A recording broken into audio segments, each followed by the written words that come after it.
மிகவும் அன்பானவர்களே, தினம் ஒரு தூதின் வழியாக உங்களை சந்திப்பதிலே சந்தோஷப்படுகிறேன். இந்த நாளிலே 2 சாமுவேல் 22வது அதிகாரம் 36வது வசனம். உம்முடைய இரட்சிப்பின் கேடகத்தையும் எனக்கு தந்தீர், உம்முடைய காருண்யம் என்னை பெரியவனாக்கும் என்று தாவீது சொல்லுகிறார். எந்த சூழ்நிலையில் சொல்லுகிறார் என்றால், தாவீதினுடைய எல்லா விதமான சத்துருக்களும், குறிப்பாக சவுலும் இவனுக்கு எதிராக புறப்பட்டு வந்தபோது அவர்களுடைய எல்லா விதமான அவங்க கொண்டு வந்ததான எல்லா விதமான நாசம் மோசமான தாக்குதலுக்கு விலக்கி விடுதலையாக்கப்பட்டு காப்பாற்றப்பட்ட பிறகு தாவீது பாடுகிறதான ஒரு பாடல் தான் இந்த வரிகள். ஆம், பலவிதத்திலே அவனுக்கு எதிரான சத்துருக்களின் போராட்டங்கள் இருந்தது. அவன் யோசித்து பார்க்கிறான். அவன் சிறு வயது முதலே பலவிதமான ஆபத்துகளை சந்தித்த ஒரு மனிதன். சிங்கம், கரடி எல்லாம் வந்தது, கோலியாத்து வந்தான், சவுல் வந்தான், அதோடு மட்டுமல்லாமல் தன்னுடைய மகனும் வந்தான். இப்படி பல விதங்களிலே அவன் சண்டைகளையும் யுத்தங்களையும் சதிகளையும் இப்படி பலவிதமான காரியங்களை அவன் எதிர்கொண்டவன். அவன் ஒரு நாள் யோசித்திருக்கக்கூடும், இத்தனை ஆபத்துகளிலிருந்து நான் காப்பாற்றப்பட்டிருக்கிறேனே, என்ன ஆச்சரியமாயிருக்கிறது, எப்படி நான் தப்பித்தேன் என்று யோசித்திருக்கலாம். அதன் வழியாக வந்த ஒரு பாடல் தான் இது. இந்த பாடலில், இந்த சங்கீதத்தில் அவர் சொல்லுகிறார், உம்முடைய இரட்சிப்பின் கேடகத்தையும் அப்படிங்கிறார். அப்போ ஆண்டவர் ஒரு கேடகத்தை வச்சிருக்கிறார். பாருங்களேன், அவர் பயன்படுத்தின ஒரு கேடகம். சொல்றாரு, நான் காப்பாற்றப்பட்டேன்னா என் கையில் இருக்கிற என் கேடகம் அல்ல, இது கர்த்தர் கையில் இருக்கிற கேடகத்தை அவர் எனக்கு தந்தார்.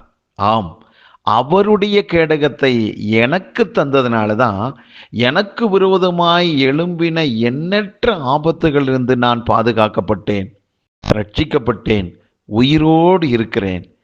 ஆகவே எந்த விதத்திலும் என்னுடைய உயிர் பாதுகாப்பு என் கையில் இல்லை. நான் பயன்படுத்தின கேடகம், நான் பயன்படுத்தின கத்தியோ பட்டயமோ அல்ல, ஈட்டியோ அல்ல, கர்த்தருடைய கேடகம்தான், அவர் கையில் இருந்த கேடகம்தான் என்னை காப்பாற்றினது என்று தாவீது சொல்லுகிறார். அன்பானவர்களே, இதிலிருந்து நாம் கற்றுக்கொள்கிறோம், உங்களுக்கும் எனக்கும் தேவன் ஒரு அழைப்பை வைத்திருக்கிறார், திட்டத்தை வைத்திருக்கிறார். அது நிச்சயமாக நிறைவேறும். அதற்கு முன்பாக எத்தனையோ விதமான போராட்டங்கள் எழும்பலாம், எதிராக வரலாம். தைரியமாக நின்னுங்கள். நீங்களும் நானும் நம்ம கையில் கொடுக்கப்பட்ட ஆயுதத்தை வைத்து நாம் பாதுகாக்கப்படுவதில்லை. நம்முடைய ஞானம், நம்முடைய தெளிவான புத்தியை வச்சு நாம் இந்த உலகத்தில் தப்பிக்க போறதில்லை. 100% அவருடைய கையிலே பயன்படுத்தின கேடகத்தையும் அவருடைய ஞானத்தையுமே உங்களுக்கும் எனக்கு தந்ததினால்தான் அதை வைத்துதான் நாம் இன்றைக்கும் உயிரோடு இருக்கிறோம் என்பதை மறந்து விடாதீர்கள். ஆகவே கர்த்தர் அவர் பயன்படுத்தின கேடகத்தை நாம் தந்ததினால் என்றைக்குமே சத்துருதான் வீழ்ந்து போவானே ஒழிய நானும் நீங்கள் வீழ்ந்து போகவே மாட்டோம். 1000 விதங்களிலே அவன் பயங்கரமாய் பயமுறுத்தலாம். பயப்படாதீங்க, நம்ம கையில் இருக்கிறது அவர் தந்த கேடகம். அவருடைய கேடகத்தை உடைத்து நொறுக்கி அந்த பாதுகாப்பு வளையத்துக்குள்ள நுழைய எந்த சத்துருவினாலும் முடியவே முடியாது. பயப்படாதீர்கள். அதே போல அவருடைய இரக்கம், காருண்யம், கிருபை உங்களையும் என்னையும் இருக்கின்ற அந்த இடத்துல பெரியவனாக்குமே ஒழிய நீங்களும் நானும் தாழ்ந்து போகவே மாட்டோம். ஆகவே இதை கேட்டுக்கொண்டிருக்கிற உங்களுக்கு கர்த்தரின் பலத்த பாதுகாப்பாக இருக்கிற அவருடைய கேடகமும் அவருடைய இரக்கமும் உங்களையும் சூழ்ந்திருக்கிறபடினால் நீங்கள் தோற்று போவதில்லை. நாளுக்கு நாள் நீங்கள் விருத்தி அடைவீர்கள், வெற்றி அடைவீர்கள்.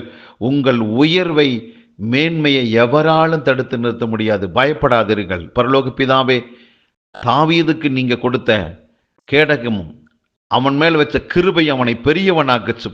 அதே போல எங்கள் வாழ்விலும் உம்முடைய கேடகத்தையும் உம்முடைய கிருபையும் காருண்யத்தை எங்களுக்கு கொடுத்திருக்கிறீர். நாங்கள் பாதுகாக்கப்படுவோம், உயர்த்தப்படுவோம் என்பது நிச்சயம். இதை கேட்டுக்கொண்டிருக்க ஒவ்வொருவரை வாழ்த்தி ஆசீர்வதிக்கிறேன். இயேசு கிறிஸ்துவின் நாமத்தில் ஜெபிக்கிற நல்ல பிதாவே, ஆமேன்.